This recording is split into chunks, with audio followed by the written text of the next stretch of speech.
Hey guys, and welcome back to Smart Money Minds. In today's episode, we're going to compare if stock trading is really just gambling or is it something else. So many people think that stock trading, because they don't know which way the market is going to go and that you can't really time the market, so they think that it's purely gambling. But there is a distinct difference between stock trading and gambling. In reality, what is gambling? Gambling is wagering money or something of value on an event with an uncertain outcome, with the intent of winning. We mainly compare it to casino games because casinos are what most people can relate to as gambling. You go to the casino and you play the odds and you may or may not come out on top. Here are 4 distinct differences that I believe separate stock trading from gambling. The first thing is all or nothing. At the casino, you can play roulette. You place your bets at the beginning, and when the wheel turns, you basically stop betting and you see where your luck lands. However, once you place your bets, you can't take them back. If you bet $100, you either win more than $100 or you lose your whole $100. There is no middle ground. In the stock market though, if you put in $100 for buying one share of company ABC, and the stock value can go up or down. However, you can pull out your initial bet at any time. Of course, you can only do so when the market is open. So you can exit if the stock goes down to, say, $90. You can exit out for a small $10 loss. Or if it goes up to $150, you can exit there too for a $50 gain. There isn't a all or nothing gain or lose in the stock market unless your company that you invested in goes bankrupt and no longer lists in the stock exchange. The second difference is conclusion versus continuous. In roulette, every play is by round, and there is a definite conclusion. Every spin ends the round, and you either win or you lose. In the stock market, the prices are constantly changing, and you can enter today, be down $10 today, and by next week, you can be up $50. There are no definite rounds that you must take your winnings or losses. Unless the company, once again, stops trading, then your investment won't ever go to zero. The third thing is risk management and the percentage of winning.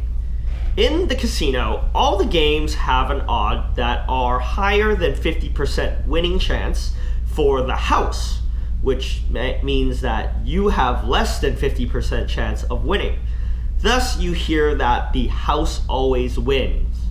It's because if you look at a game, once again, like roulette, even if you play even or odds or black and red, there is still the double zero and the regular green zero that you have to look out for.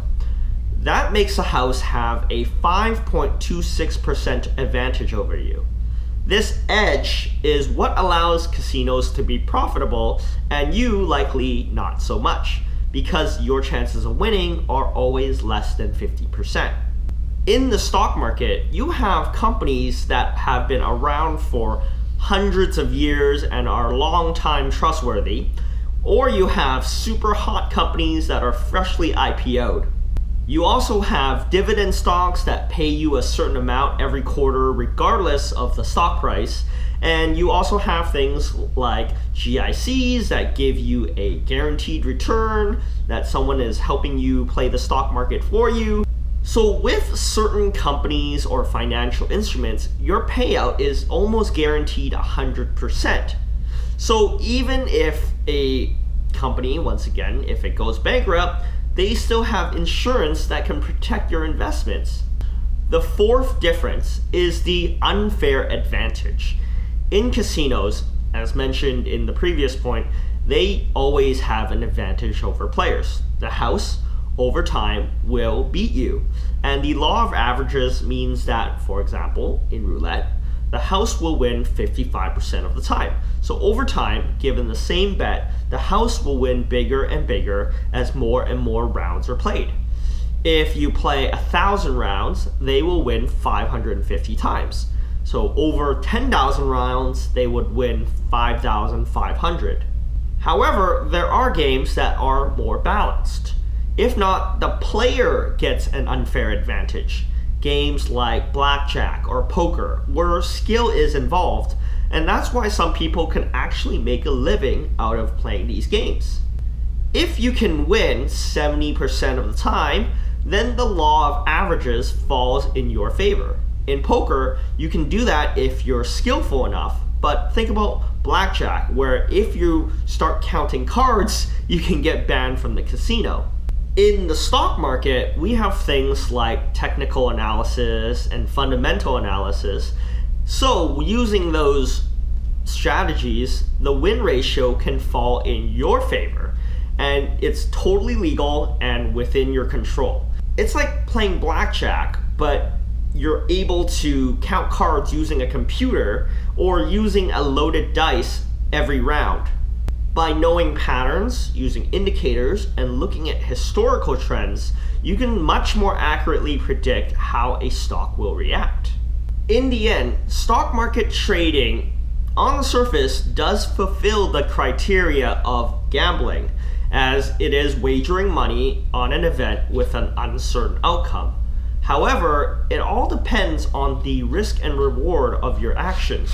In life, we're constantly gambling. If you go to school to be a pilot, and let's say you graduate and the airline industry collapses due to a pandemic, then that's you taking on a calculated risk and having that fall apart on you.